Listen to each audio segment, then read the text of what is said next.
રાજ્યમાં પહેલીવાર દેહ વ્યાપારથી ખરીદેલી 80 લાખની પ્રોપર્ટી જપ્ત. ભાવનગરના કેસમાં પ્રથમવાર પાસાનો હુકમ, મહિલા સંચાલિકાની અટકાયત કરી ભુજની જેલમાં ધકેલાઈ.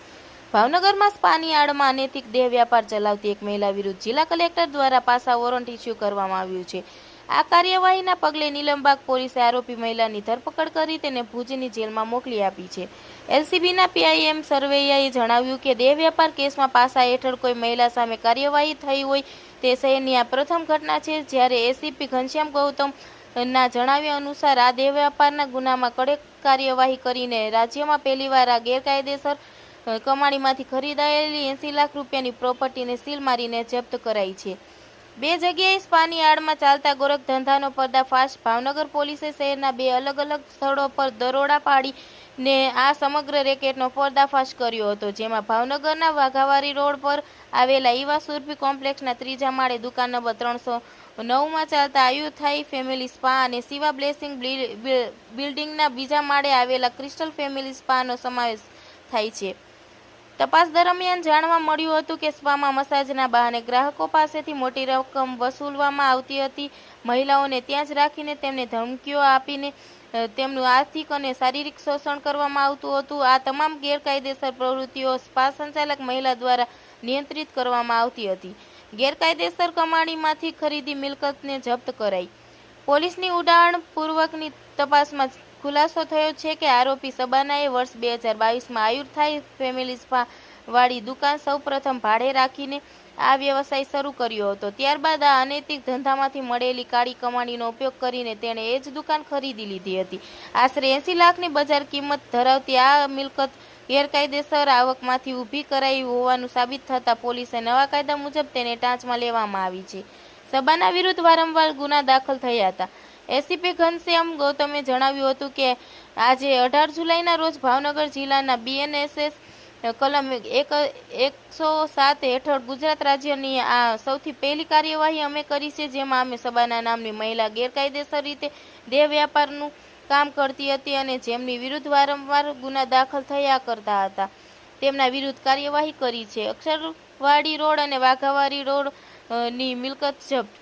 વધુમાં એસીપીએ કહ્યું કે કુંભારવાડા અપનાનગરની વતની અને હાલ ring road Shriji party plot પાસે શિવધારા સોસાયટીમાં ભાડાના મકાનમાં રહેતી આરોપી સબાના થીમ સામે 2026માં નીલમબાગ પોલીસ મથકમાં બે અલગ અલગ ગુનાઓ નોંધવામાં આવ્યા છે.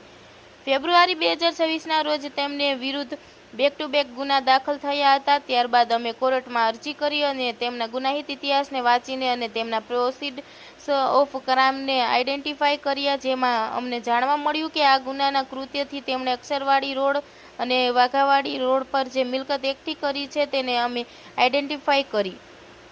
મિલકતને ટાંચમાં લેવા 16મી એક કોર્ટનો આદેશ આજે સીલ. ગૌતમે જણાવ્યું કે હતું કે ત્યારબાદ 20 મેના રોજ અને કોર્ટમાં અરજી કરી અને કોર્ટને વિનંતી કરી કે બીએનસીએસએસ 107ની કાર્યવાહી માટે અમને હુકમ આપવામાં આવે. કોર્ટે તેની સારી રીતે સમીક્ષા કરી અને 16મી તારીખે કોર્ટે અમને આદેશ આપ્યો કે અમે તેની મિલકત જપ્ત કરી શકીએ છીએ.